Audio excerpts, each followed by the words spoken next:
you want to talk about, while we're at it, should we talk about mercy of the Prophet? Come on then. Let's do it. Okay, so Sahih Hadith Jami' Tirmidhi.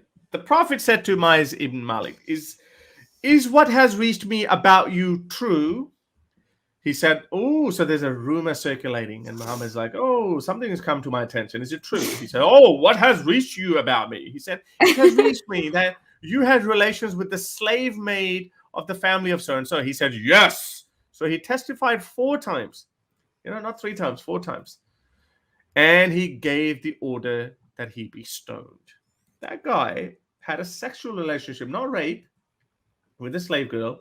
And the Prophet of Mercy said, just kill him, stone him to death. And as we spoke earlier, that when Muhammad, these men accuse him, Muhammad used to say that quite often, that, oh, even if it was my daughter, I would cut off her hand. But Muhammad himself falsely accused this guy of sleeping with his own slave girl, and he didn't even have a dick to begin with. That then Muhammad didn't get himself flogged. But anyway, we're just talking about Muhammad's merciful stories. There's another one. So he gave the order for this is the same Jami' Tirmidhi Hadith. This is the same incident. He was obsessed with the number 4 when it came to adultery, right? No. That's because he had made the law already, because there were only 3 witnesses. That's what I'm saying. Like, honestly, you taught me that. Like, I had no idea when I was thinking about the 4 rule. You're trying to make sense of it as a woman. But 4 rule came from that, because these guys who accused Aisha of adultery with 3, and Muhammad didn't want them to go ahead, and then obviously the verse conveniently came down and said 4 people have to. Yeah, because guys, like, watch this video of Harris's, because I had no idea. I'd always wonder as a woman why we need 4, but it makes no sense. Yeah, when it comes to Aisha's affair. And obviously, if the Prophet's going to be emasculated, because if she was, let's say, potentially caught with this other man and 3 men saw her, he's obviously going to add 1 more to the list to not be emasculated and not be treated on as a prophet. So that was a real eye-opener for me. I had no idea about the nuance of that story, because I've experienced 4 men in my life trying to do the same thing, but I never knew the backstory in this sense. So that was huge.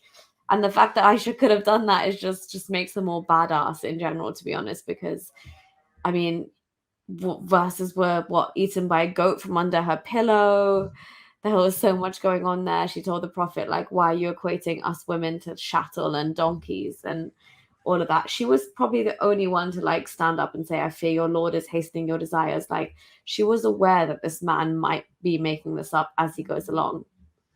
But this is another hadith where Jami' Tirmidhi 14:28. He said, so then he approached, Maiz came to the messenger and said that he had committed adultery. So this guy voluntarily came and said he had committed adultery. So he turned away from him. Then he approached. So here, Muslims use it as a propaganda. Look, this guy came to Muhammad and he wanted to be stoned. He wanted to be punished. So Muhammad turned him away. And then he said, oh, Messenger of Allah, I have committed adultery. So Muhammad turned him away as well. So it's like, I don't want to hear it. I don't want to hear it. 3 times. Then he came from his other side and said, oh, Messenger of Allah, I have committed adultery. So he gave him the order for stoning upon the 4th time. So he gave 4 times. He had to give the testimony, because, again, it comes from the 4th point. He was taken to Al-Hara and stoned with rocks. So now this stupid idiot, once he started getting stoned, he's like, oh, shit, maybe I should have kept it to myself. But guess what? He started running away swiftly until he passed a man with a camel whip who beat him with it, and the people beat him until he died. They mentioned to the messenger of Allah, and he ran upon feeling the rocks at the time of death. So the messenger of Allah said, but why didn't you leave him? Because you freaking ordered him to be stoned to death, you doofus. like, now is he trying to be like, oh, I'm nice. Oh, look, if he ran away, maybe you should have let him go. What the? But look, just imagine the barbarity of the time. Yeah. Like, people were dying with whips and stones and rocks around you. I want to ask all these normal Muslims, how many people have you actually witnessed dying violently? How many? I've never seen a person dying brutally, like maybe not even in a car accident, because if there's a car accident, police quickly comes and then they cover them up, and you never see this. barbarity. But here, little children to old people, they would have been watching, hey, let's throw stones. And this is not only just other random people doing it. Have a look at this one. This one. So the messenger of Allah stoned, and we stoned after him. This is also Jami Tirmidhi 1432. With the truth, and he revealed the book to him. Among what was revealed to him was the ayah of stoning. So the messenger of Allah stoned. So he used to stone, not the getting stoned. He wasn't doing that. I wish he did the latter, mate. Like, oh my God. So this is Umar saying, I fear the time will pass over the people such that someone will say, we do not see stoning in the book of Allah. This is the book. This is the verse you were talking about, that it was eaten by a goat. They will be misguided by leaving an obligation which Allah revealed. Indeed, stoning is the retribution for the adulterer if he was married and the evidence has been established or due to pregnancy or confession. That's the reason why rape is also not considered through DNA. That's one of the arguments that they use. They say, okay, the evidence must be established either due to pregnancy or confession or four witnesses. That's one of the reasons that Islamic clerics use that hadith. You got to remember that one. So a woman from Juhayna confessed before the Prophet that she had committed adultery, and she said, I am pregnant. So poor woman couldn't hide it. So the Prophet called her for her guardian and said, be good to her. If she gives birth to her child, and then tell me. So he did so, and then he gave the order that her clothes be bound tightly around her. Then he ordered her to be stoned, and she was stoned.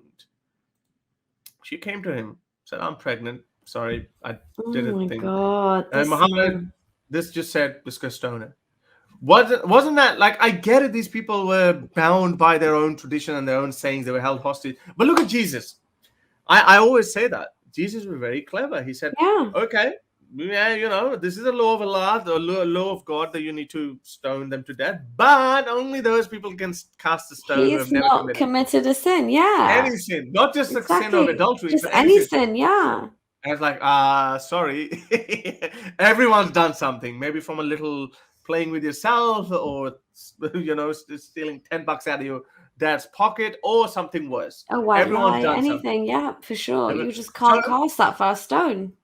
That's how Jesus saved that woman. But here, there's a whole chapter on stoning in Tirmidhi and I believe in Bukhari as well, where you've got these countless amounts of instances where Muhammad, and as Umar is saying himself, we stoned and the Prophet stoned as well.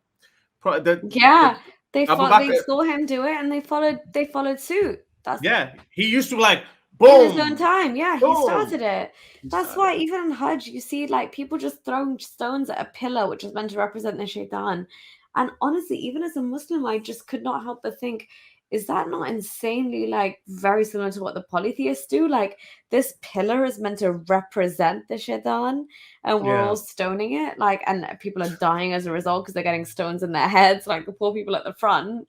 They're screwed. That one just as stupid as those Wailing Wall. The Jews talk. Exactly. That's just as stupid. But